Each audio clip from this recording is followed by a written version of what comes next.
Semalam, pindaan kepada Akta Kesalahan Pilihan Raya 1954 telah diluluskan oleh Parlimen dengan kepantasan yang cukup menakjubkan.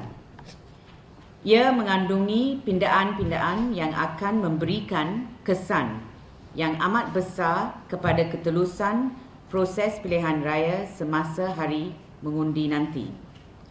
Ini menunjukkan bahawa kami adalah benar dalam mengatakan bahawa pilihan raya yang akan datang akan menjadi pilihan raya yang paling kotor dalam sejarah negara kita, Malaysia. Ada 4 perkara kunci daripada isi kunci kenyataan akhbar daripada Bersih 20. Pertamanya, pengelupusan undang-undang terhadap kesalahan pilihan raya yang telah dilupuskan sama sekali. Artinya, kenyataan-kenyataan, posters dan banner tidak lagi memerlukan pertanggungjawaban dan siapa yang mengeluarkan banner-banner tersebut. Justru kenyataan-kenyataan perkauman, rasis, seksis dan kenyataan-kenyataan kotor akan tersebar merata-rata di hari pemilihan raya, tidak dapat dipertanggungjawabkan lagi. Ini dahulu ialah kesalahan pilihan raya kerana dipertanggungjawabkan siapa yang mengeluarkan, parti mana yang mengeluarkan kenyataan tersebut. Kedua, waktu dan masa untuk PACA datang menjalankan tugas hanya ditetapkan oleh SPR. Artinya SPR kini memiliki kuasa yang paling mutlak pada hari pilihan raya.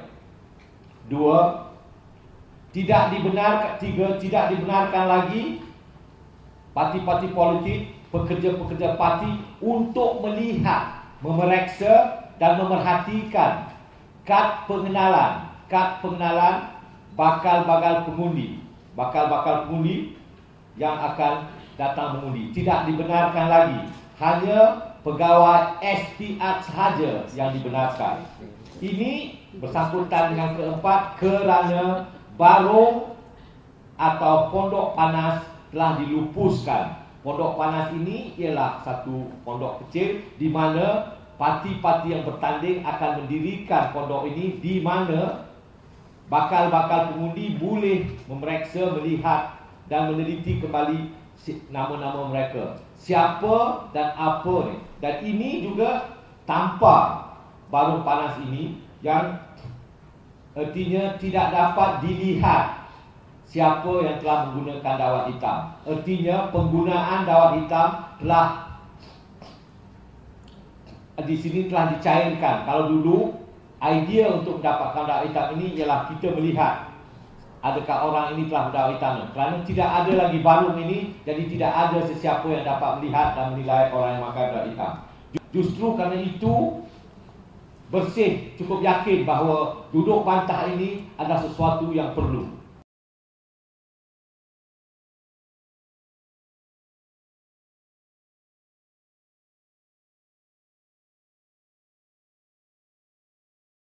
Saya cuma masuk hendak membelakan negeri ini, kerana negeri inilah negeri kita.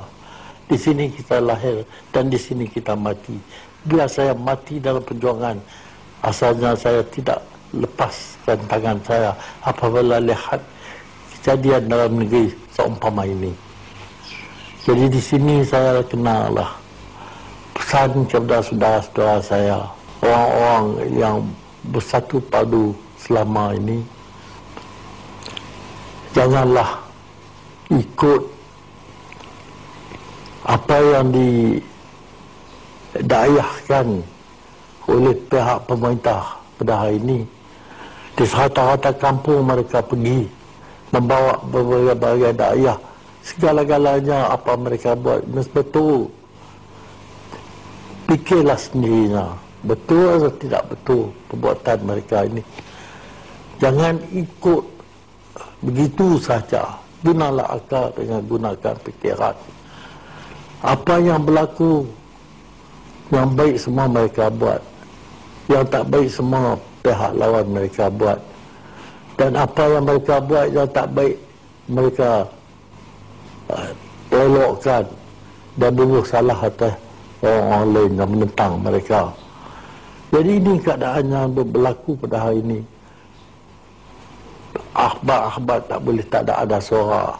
Seluruh ahbab tegur perbuatan ini, ditutupkan. Jadi di sini tunjuk pihak orang yang menentang mereka itu tak ada suara langsung. Segala-galanya diperintah oleh kerajaan ini.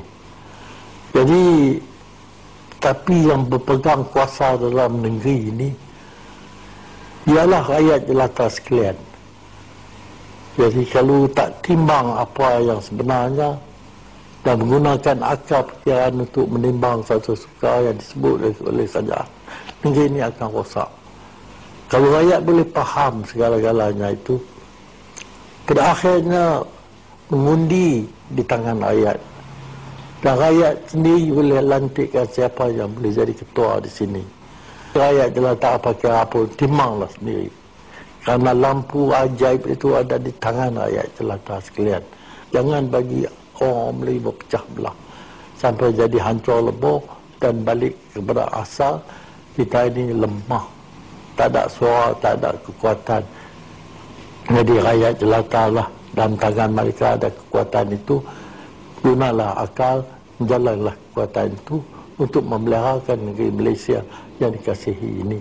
Kerana bukan kita sahaja pada hari ini yang bergantung kepada negeri kita ini, pada keadilan negeri kita ini, bahkan keturunan kita yang akan datang ini, semuanya bergantung kepada pemerintahan negeri kita ini. Jadi kalau selamat dalam merdeka ini ada makna atau diberikan makna, selamatlah mereka sampai akhir zaman. Itulah tanggung kita. Saya doa semua akan selamat.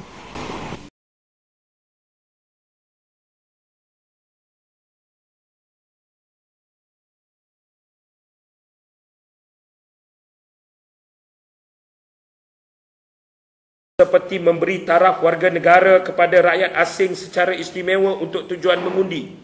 Kegilaan ini seolah menjual negara demi mengekal kekuasaan. Juga turut dikuatiri berlaku tuntutan penambahbaikan sistem pilihan raya dalam konteks reformasi sistem undi pos. Dalam proses sebelum ini bukan saja tidak diendahkan, malah diburukkan lagi dengan cadangan pekerja awam seperti polis, tentera, rela, jururawat dan sebagainya akan dipaksa mengundikan undi pos atau dipindah nama lain sebagai undi awal. Sistem pilihan raya dilihat semakin dilacurkan dan membenarkan rejim terus berkuasa. Maka sudah tentu pilihan raya paling kotor dalam sejarah sedang dijanjikan oleh Perdana Menteri Malaysia. Jika ini tetap dilakukan, maka tidak dapat dielakkan persepsi pilihan raya kali ini hanya sebuah proses palsu bagi menghalalkan rejim terus berkuasa. Rakyat akan turun bukan sahaja melakukan proses untuk protes, tetapi benar-benar untuk menukar rejim yang telah sekian lama gagal menjamin hak rakyat untuk mendapatkan proses pilihan raya yang bersih dan adil. Rakyat akan bangkit untuk memastikan rejim ini turun agar proses pilihan raya yang bersih dan adil boleh mengambil tempat dan negara ini boleh diselamatkan. Kami bagi pihak rakyat Malaysia yang prihatin memberi kata dua kepada Perdana Menteri Malaysia. Pasti ia akan berdepan dengan kuasa kebangkitan rakyat.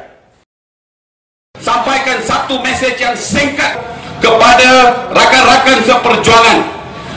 Jangan takut UMNO, jangan takut Barisan Nasional, bergandeng bahu, kuburkan UMNO, kuburkan Barisan Nasional.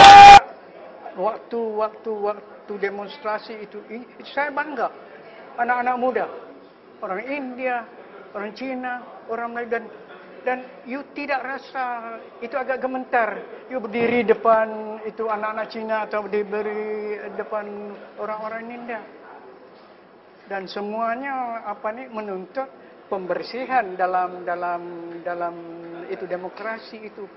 Dan itu sesuatu yang bagus sebenarnya, itu satu permulaan yang sangat elok. Masih belum sempurna.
masuk penjara kena terkejar, kena mampus.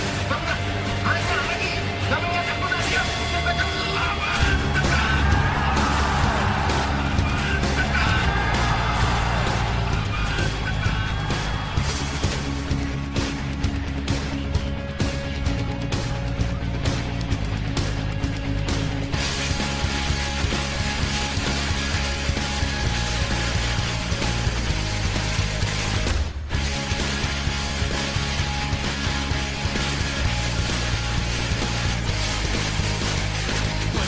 Hebatnya kita membeli isu terkini, fakir miskin terpedaya, orang kaya semakin kaya.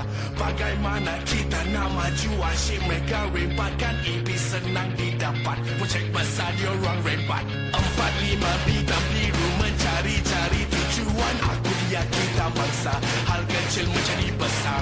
Apalagi yang kita semua perlu lakukan, bangsa kita keluar malam, maruah kita semakin curam. Ingat kita takut, apa mengarut, kita tunjukkan rakyat ke depan. Ingat kita takut, apa mengarut, kita tunjukkan rakyat ke depan. Bertahun-tahun akan kita merasai sengsara, peperangan tak sudah, cari harta mengambil tanah.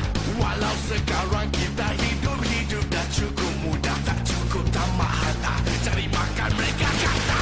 Ingat kita takut, apa mengarut, kita tunjukkan rakyat ke depan. Ingat kita takut, apa mengarut, kita tunjukkan rakyat ke depan.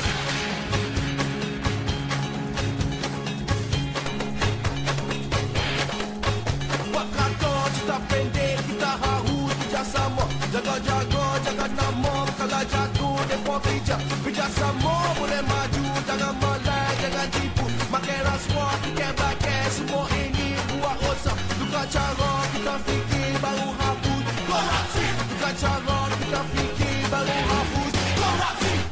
Ingat kita takut, apa mengarut, kita tunjukkan rakyat ke depan. Ingat kita takut, apa mengarut, kita tunjukkan rakyat ke depan. Rakyat ke depan, rakyat ke depan. Sudah sampai masanya untuk rakyat Malaysia memberikan UMNO dan Barisan Nasional satu pengajaran pahit kerana tidak menghormati suara rakyat. Sudah tiba masanya untuk tsunami kedua. Kini sudah sampai masanya untuk rakyat Malaysia bangkit dan mengkuburkan UMNO dan Barisan Nasional.